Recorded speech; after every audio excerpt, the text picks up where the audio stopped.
Type of question is quite popular on a higher paper, asking you to set out and draw a diagram showing the equipment to carry out electrolysis of a solution. In this case, the solution is copper sulfate, so we've got that inside our beaker.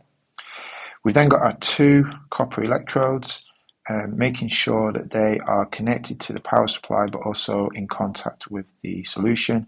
And then in here we have our DC power supply. In terms of marks for this, because we've got these electrodes in contact with the solution, we're going to get a mark, and then because it's wired up to a DC power supply, we're going to get the second mark for that question.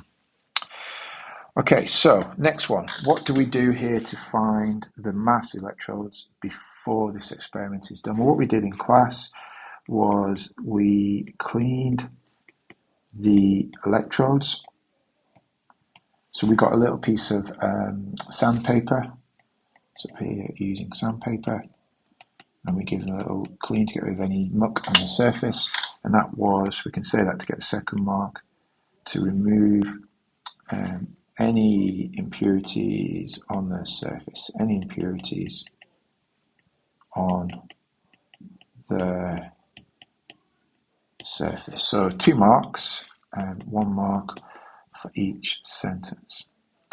Okay, so here we've got the results from the experiment. Again, whenever you get a table with data in, always take time to check. You make sure you understand what the data is showing you. I can see here that this is highlighting that the cathode has actually increased in mass and the anode has decreased in mass. So that's really important. So the next question says, explain in terms of ions the changes in mass that we have got taken place here. Okay, so if we think about the anode, I'm going to come back up here to my diagram. Let's have a negative electrode, positive electrode. Okay, in this solution we have got copper ions floating around in here, and those copper ions are going to be attracted to the negative electrode because those ions are positive ions. So these are going to head across to the cathode, and when they get to the cathode they're going to be converted into copper atoms, and what you would see happening is new copper forming on the surface of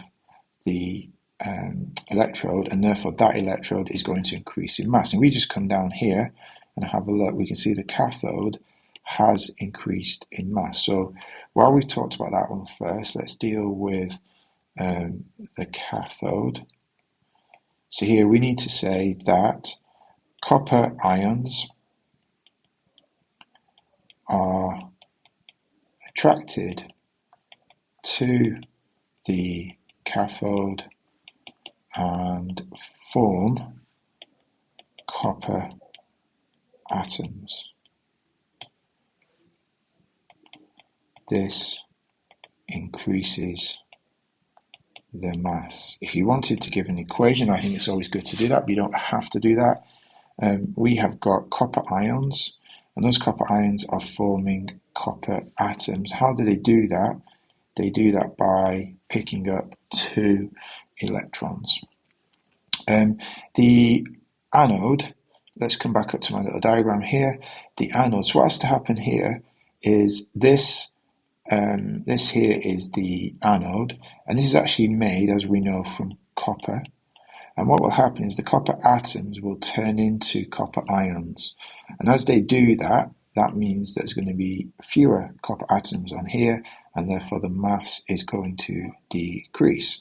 So the anode, we need to say here, is that copper atoms form, let's do it as a formula to make it easier, form copper ions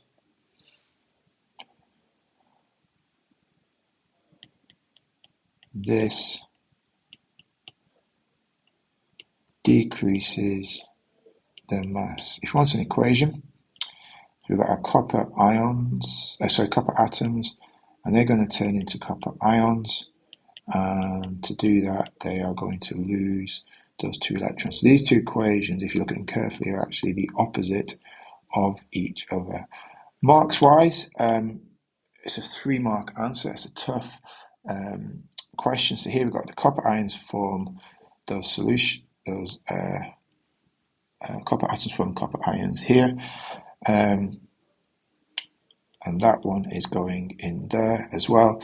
And I guess in both of these, if you're not including the equation, you need to say something along the lines of how they do that in terms of electrons. So for example, you would say here, I would say here, by gaining electrons, and that would get me, by talking about the electrons, that would get me the 3rd mark. But if you put the equation in, you wouldn't have to do that particular statement. Okay, so the next one says that the electrolysis is repeated using another pair of copper electrodes. Describe of the same mass. Explain the change could be made to cause the mass to increase. Okay, so you want the mass to increase. So what you do here, if we go up to the mass increased here, so the mass increased by 0.78. So let's just look at this mathematically. So 2.34 divided by 0.78, because that's how much the first one increased.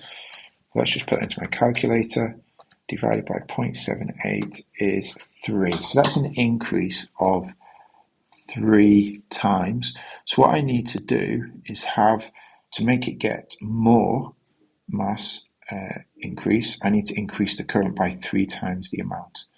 So I would say here that the current would need to be increased by 3 times the amount. Okay, so marks wise, a mark in there for getting that, and then a mark for recognizing that we do that by increasing the current.